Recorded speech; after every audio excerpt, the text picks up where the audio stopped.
Hi, my name is Andy Schmuckler, and I just a few minutes ago finished up doing a live stream in which I made some points about how important it is to make some connections to see the picture whole in order to understand what's going on around us. And I did that in that case. I was talking about my concern about whether American democracy is going to survive.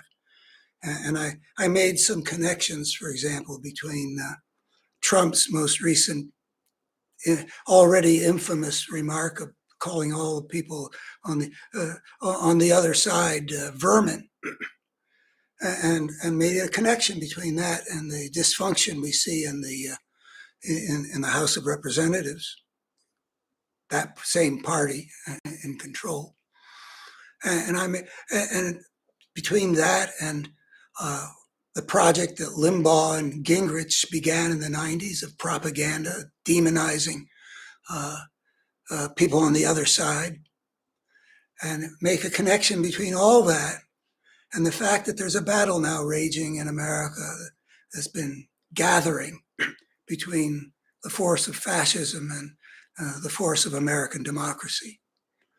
So that's the kind of connections that I wanted to make visible and show the importance of, so that we would understand what we're up against. But there's a bigger picture that's really been the heart of my life's work, which has got to do with our whole situation as a species on this planet, where I'm betting that my gut feeling is that it's a toss-up whether in the course of the next not so many generations, human civilization is going to get its act together so that it can survive for the long haul, or it's going to destroy itself, or at least have some really big self-inflicted catastrophe. Both of those seem possible, and I think I can't tell myself what's most likely. There are definitely good grounds for concern.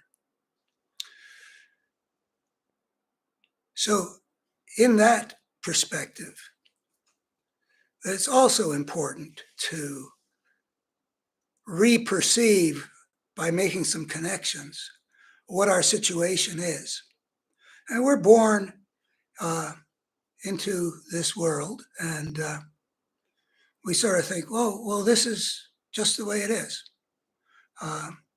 Perfectly natural that there be roads and people would have buildings, and would be talking to each other in English, and there would be stoplights that people obey, and that's just the way the world is. And you might think, well, what else could it be? I mean, the world is made up just of people doing what they choose to do. So this is just sort of the way people make a world, and it shows pretty much who we are and what we want and like that. Then if you know something about human history, when I was growing up, people would look back to the ancient world, like Rome, Egypt, Mesopotamia, and that was like the origins of things. That was way back. But that's not really so far back when you think about the evolution of life on Earth. The evolution of life on Earth has gone on for 3.5 billion years. And the world in which human beings are inventing whole new ways of life, that's a fairly recent thing. That only started in any significant way 10,000 years ago. So we'll go back to that. We imagine that we see I grew up in, say, Michigan. I had my boyhood there in the 50s, or at least the first 7 years of the 50s. And the world seemed just the way the world was to me. But everything about me, we have to conclude when we look at the anthropological literature and the historical literature, there are all kinds of ways that the people have been shaped by the world of their times and the cultures of their times. The way we were was basically something molded by the society that we lived in. That's where we got the English language. That's where we got the idea of liberty and justice for all. That's where we got uh, a Bible that said man's been given dominion over everything. This is this isn't the only way to be. This is the result of how the world shapes us. But then, what shapes the world? We tend to think that, of course, people would, if all that there is out there is the concrete level of everybody doing their thing in the situation they find themselves in, well, obviously, this is what people, the whole network of human choices add up to all what we see. I've got an idea that changed the course of my life that I have to offer to show that that's misses really something important. That there's a way in which the fact that we as a species did something that had never been done before created a situation that had never existed before. And that situation that had never existed before had a dynamic of its own that would drive the way those societies would develop, the civilized societies, in ways that were a function of the system, not of the individual actors.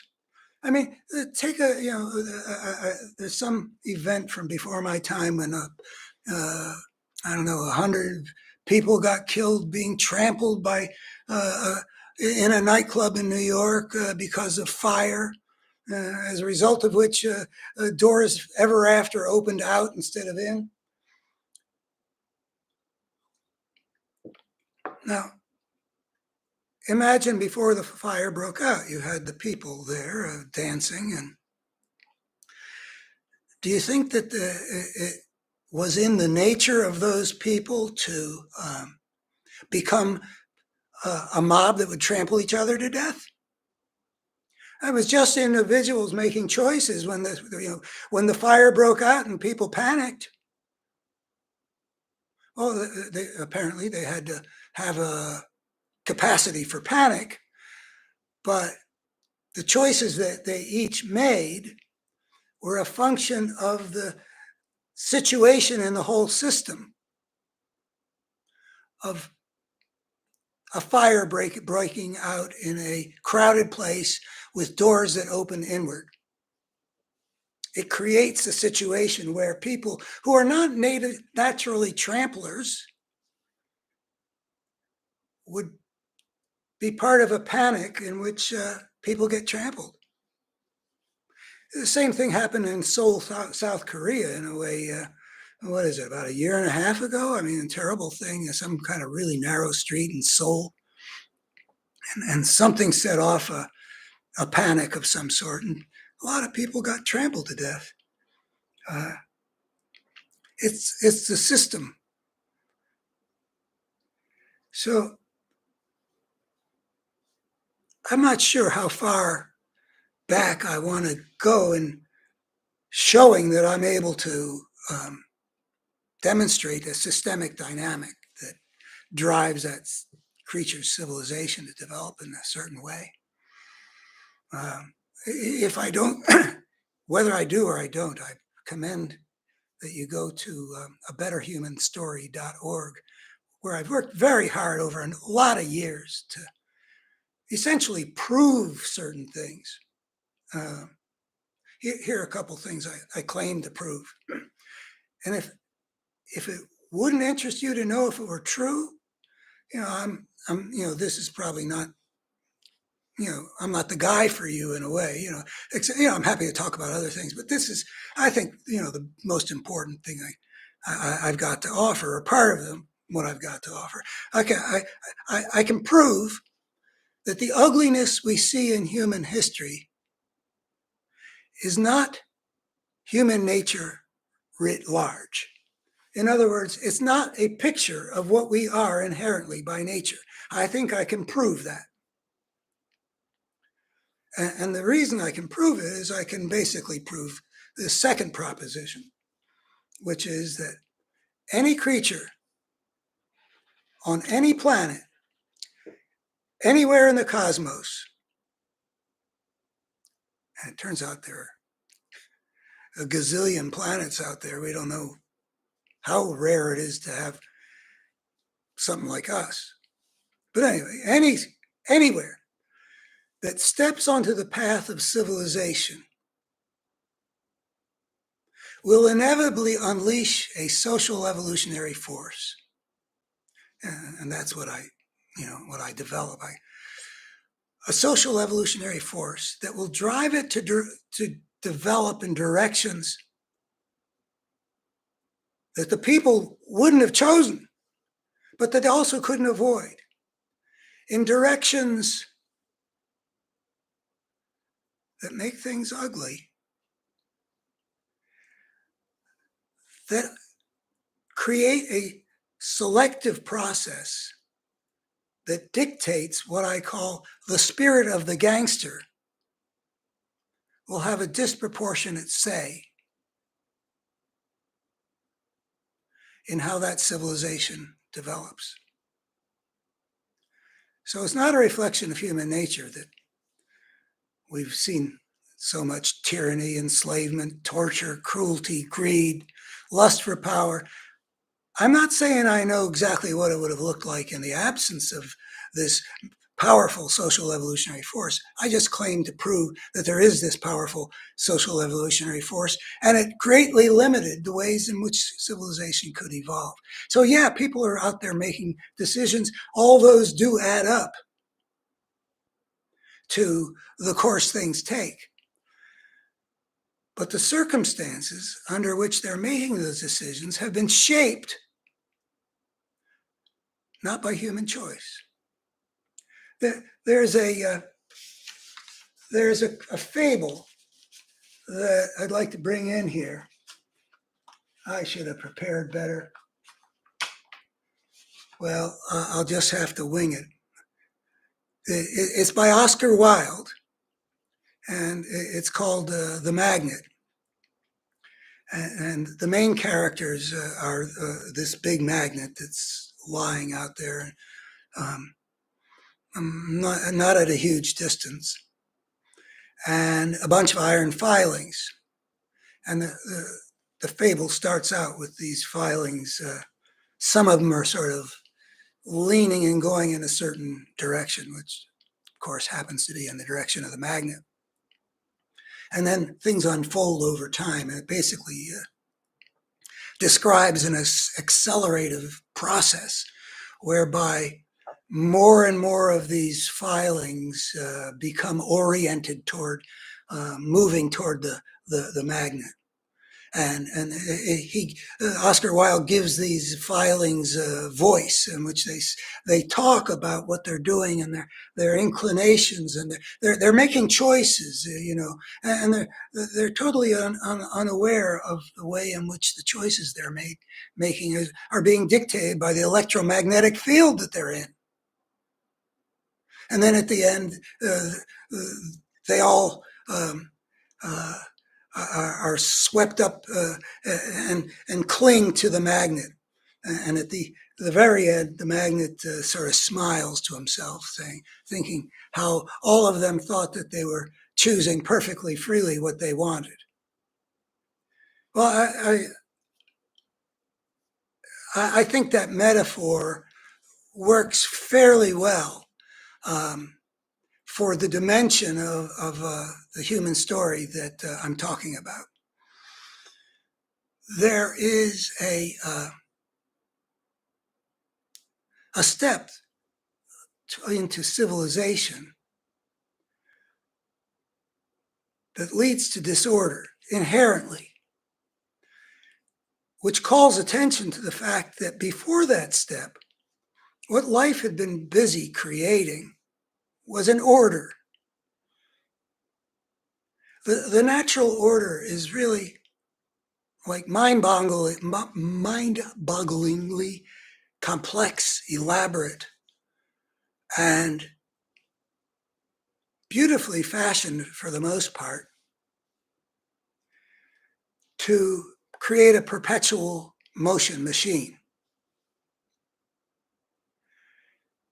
It not only fashions things at the level of the cell that are just, even just one cell is mind-bogglingly complex, and then there are organisms and species and ecosystems and all the way up to the whole biosphere. The interconnections are huge, and they're basically life-serving.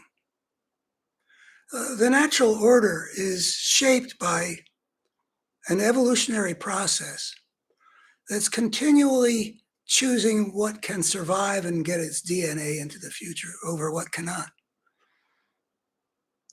And it's not just at the level of self-replicating cells or creatures or whatever. It's entire communities. The interactions between the elements in a community have to be consistent with life going forward.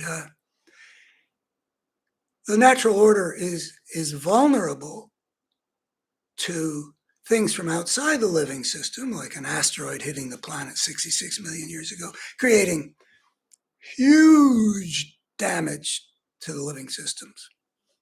Most species rendered extinct, but that came from outside. But from inside, what gets selected for is what works.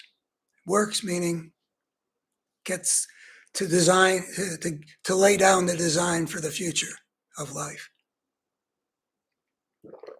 So a line that I like to use is, the lion and the zebra and the grass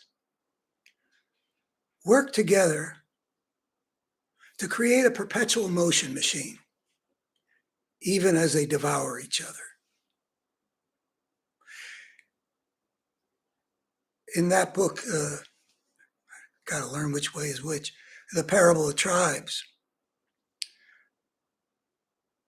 I have a line which basically says something like that if the wolf falls upon the lamb, it's an injury to the lamb, but it's part of the pattern of survival, not only for the lamb, for the sheep, but for the wolves as well. I mean, not only for the wolves, but for the sheep as well. Because if you get rid of the predator, the sheep would become too numerous, they'd overgraze, and they would undermine the basis of their existence, the grass that they ate.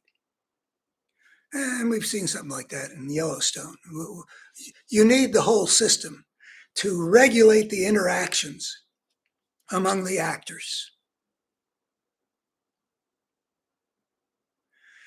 And that's what the living system does. But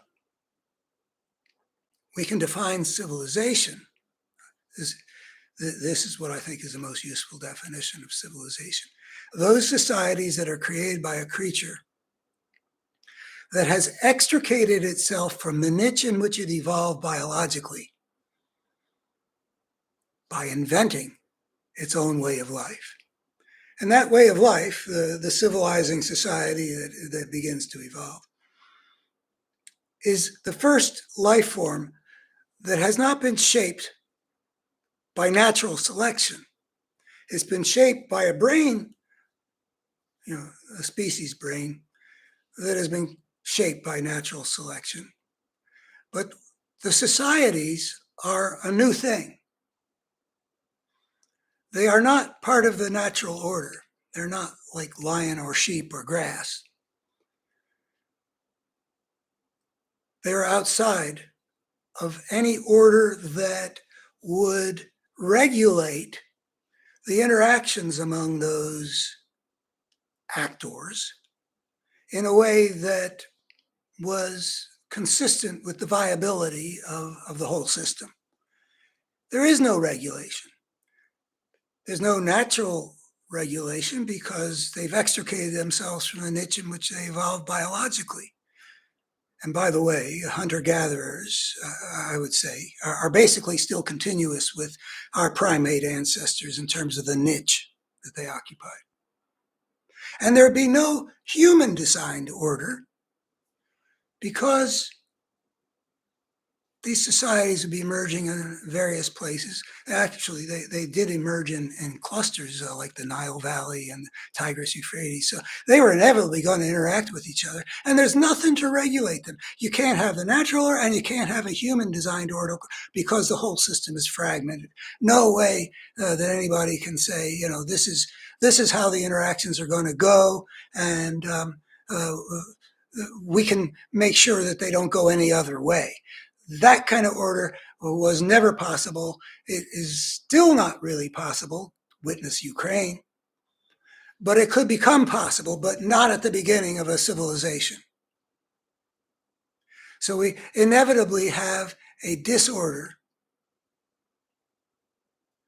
in which there is essentially anarchy.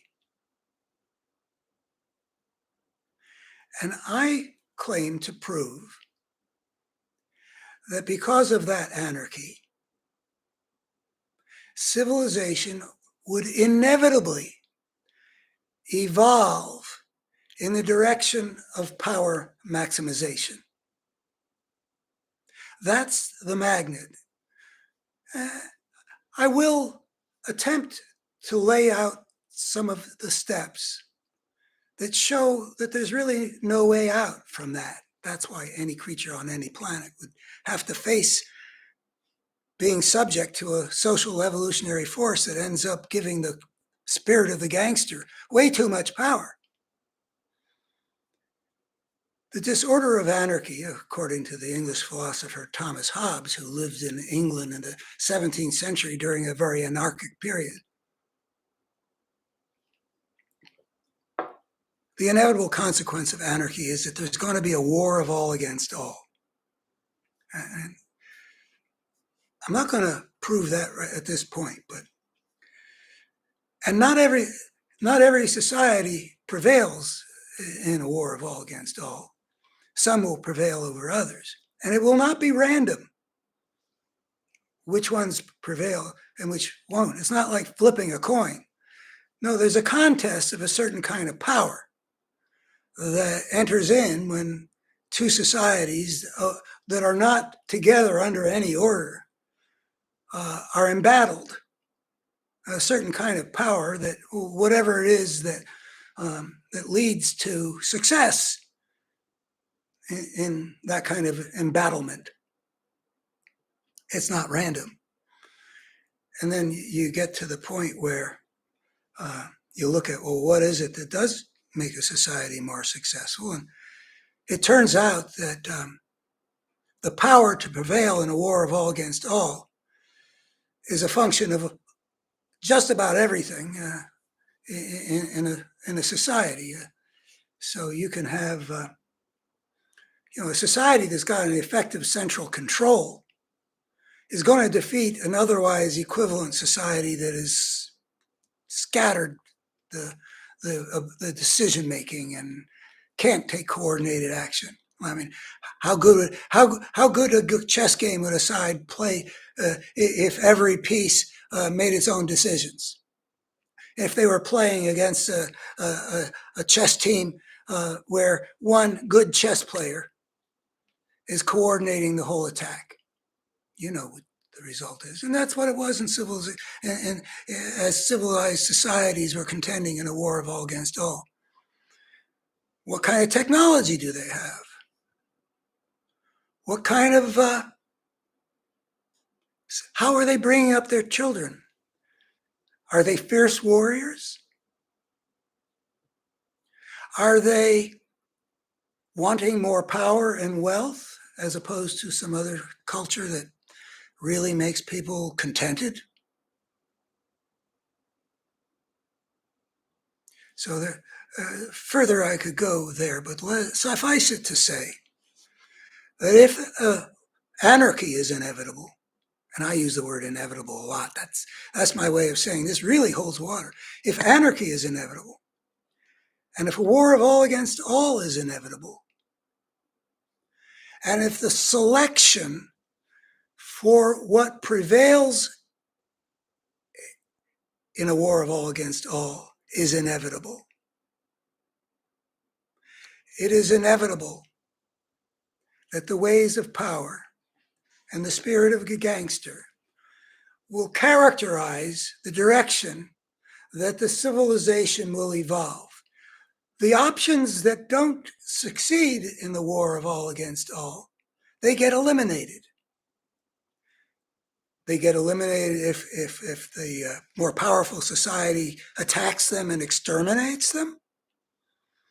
They get eliminated if more powerful society conquers them, colonizes them, transforms their culture in ways that serve their power and enslave the people, or at least make them into a second-class citizenry to exploit, like the story of Robin Hood with the Anglo-Saxons being exploited by the mean Prince John, who's a Norman ruler.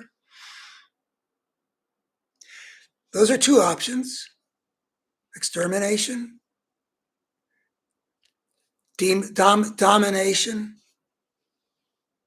A third one is they run away, leave their lands that become part of that empire, go off to some remote place where they're no longer part of the game temporarily. Eventually, everything catches up with everybody. But for centuries or even millennia, some people could, be out of reach in the Amazon jungles or something like that. Or they could defend themselves.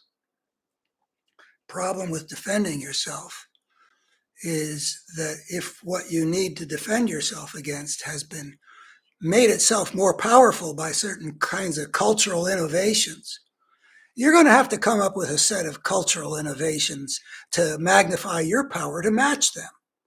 And that probably means that in a lot of ways you're going to emulate what they've got. There's a line that I like.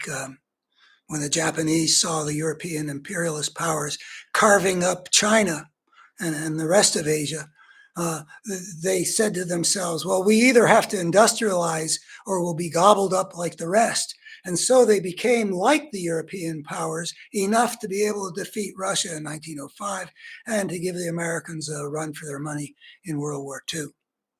So there are 4 different ways you can go when you're facing something that's powerful.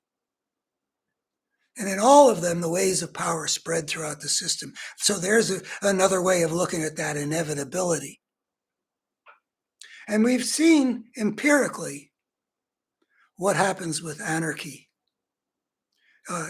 When anarchy sort of breaks out, in the world that we live in, I've observed it as a observer follows the news. I've seen it twice.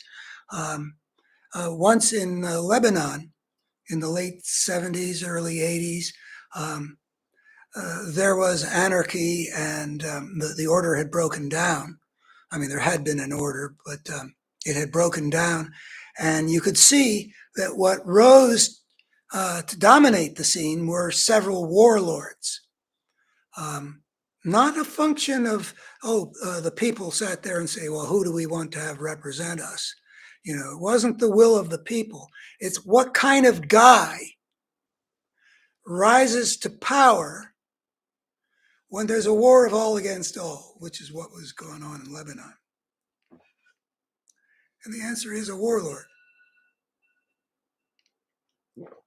And warlords are essentially gangsters. You see warlords in ancient China. You see a society of warlords in Dark Ages, Middle Ages, Europe. Uh, that's what happens. And it happened in Lebanon. And then in the early 90s, it happened in Somalia too. The Somalia polity broke down. I don't remember what the reasons were, but I do remember that the anarchy that ensued produced very quickly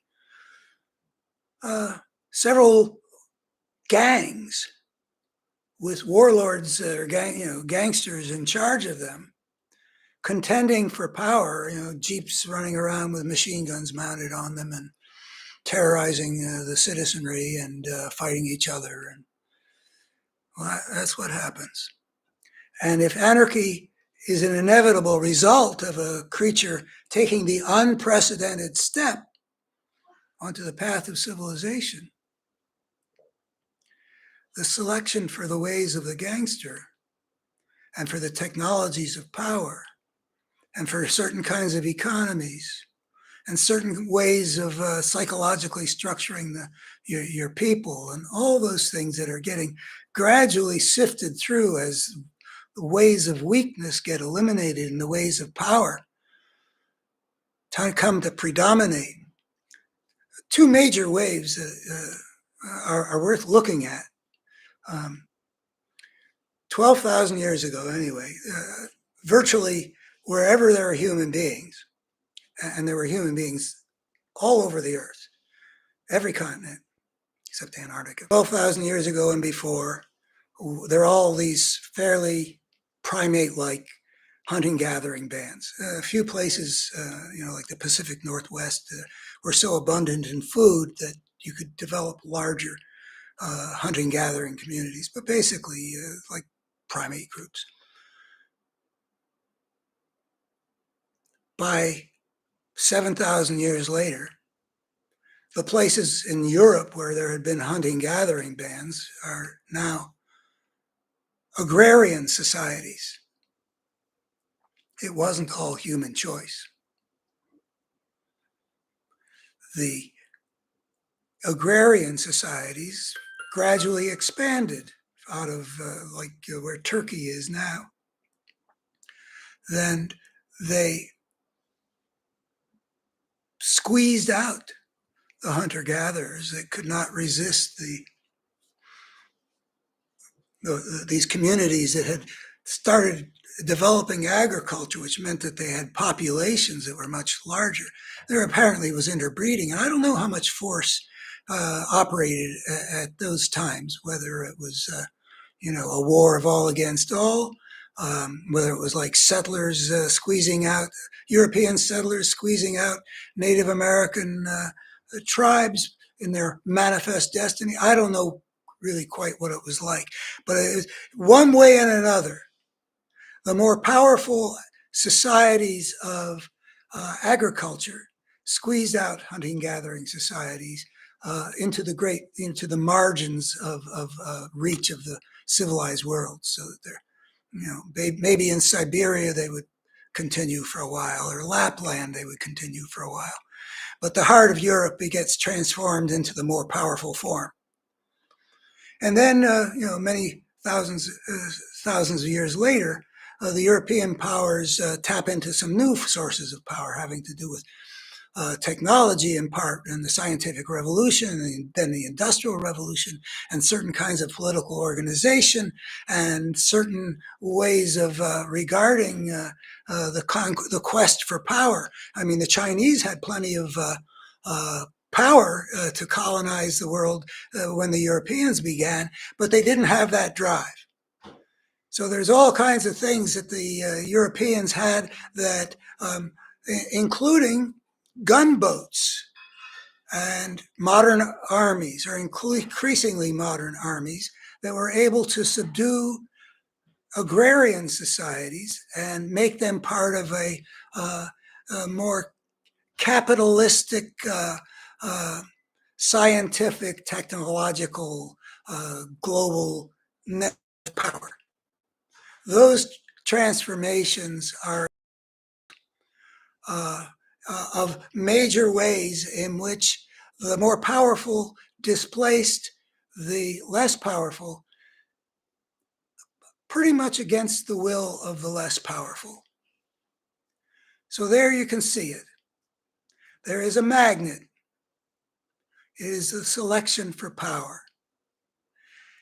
And it's important to see that while the world that's shaping us has been put together by people making all kinds of decisions, those decisions have been made in a context of a certain kind of a system where they're having to deal with the war of all against all.